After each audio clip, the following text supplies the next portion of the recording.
Most people evaluate commitments according to the time they occupy on a calendar. A meeting takes an hour. A project requires a few weeks of work. A new responsibility adds a handful of tasks to an already busy schedule. Because the visible time commitment appears manageable, the decision to accept it often feels straightforward. The reality is, commitments rarely cost only the time we see. Every commitment also requires attention, preparation, follow-up, communication, decision-making capacity. These hidden demands often consume more resources than people anticipate, which is why so many professionals find themselves feeling stretched despite never making a single obvious bad decision. Overcommitment rarely happens all at once. It usually develops gradually, one reasonable comment at a time. The hidden demands behind everyday responsibility. Every responsibility creates work that extends beyond the responsibility itself. A meeting may last an hour, but it often requires preparation beforehand and action afterwards.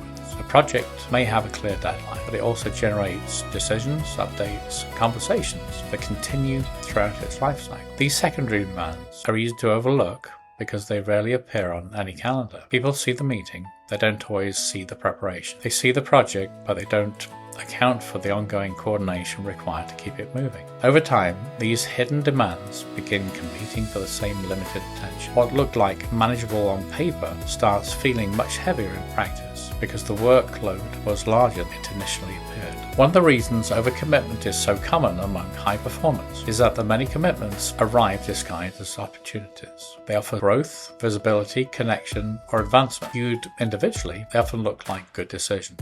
That is precisely what makes them difficult to decline. If every opportunity were obviously bad, saying no would be easy. The challenge that is opportunities carry legitimate benefit. They help careers move forward. They help strengthen relationships. They create possibilities that may not appear again. The difficulty begins when those opportunities are evaluated individually instead of collectively. A single commitment may be entirely reasonable. 5 additional commitments that all seem equally reasonable can create a very different reality. Eventually, people find themselves managing more obligations than their attention, energy, and capacity can realistically support. Workload and capacity are often treated as though they mean the same thing. In practice, they measure very different things. Workload refers to how much work exists. Capacity refers to the resource or resources available to perform that work effectively. Time is part of that equation, but it's far from the only factor. Attention, energy, focus, decision-making, quality all influence capacity as well. This is why 2 people can carry out similar workloads and experience completely different levels of pressure. One person may have the attention and energy required to manage the responsibilities comfortably. Another may be operating with depleted resources, making the same workload feel significantly heavier. Many professionals spend years of trying to improve productivity without first evaluating capacity. They assume the problem is efficiency, when the real issue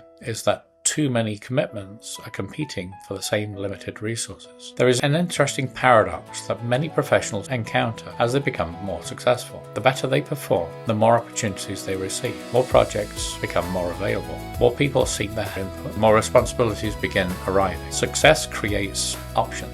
Unfortunately, opportunities create demands. Without clear boundaries, professional growth can gradually create an environment where the attention becomes more fragmented across too many commitments. The very success people work hard to achieve begins generating pressures that make sustained performance more difficult. This is why effective professionals learn to evaluate opportunities differently. They understand that accepting every opportunity is not a sign of ambition. Sometimes it is simply a path towards dilution. Many people wait until they feel exhausted before they begin protecting their capacity. By that point, attention is already fragmented. Decision-making is slower, and important work is receiving less focus than it deserves. A more effective approach is recognizing capacity as a resource that requires protection before the problem occurs. This means evaluating commitments according to the resources they consume rather than the time they occupy. It means asking not only whether someone can fit into a schedule, but whether they can be supported properly. It means recognizing that every commitment creates trade-offs, whether those trade-offs are immediate,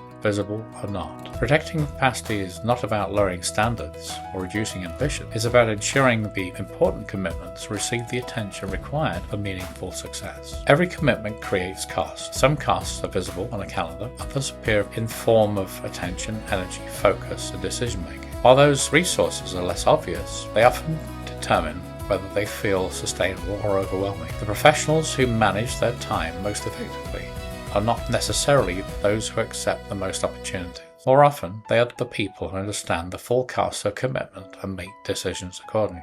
They recognize that every new responsibility requires resource, and they protect those resources carefully. Effective time management is not simply about controlling a schedule. It's about managing the capacity required to support commitments that matter most. Comment below which commitment in your life demands more attention than most people realize. Don't forget to hit the like button, the bell for notifications, and subscribe to TIDAL Coach so that you can join a community that's redefining what modern leadership looks like. See you in the next video.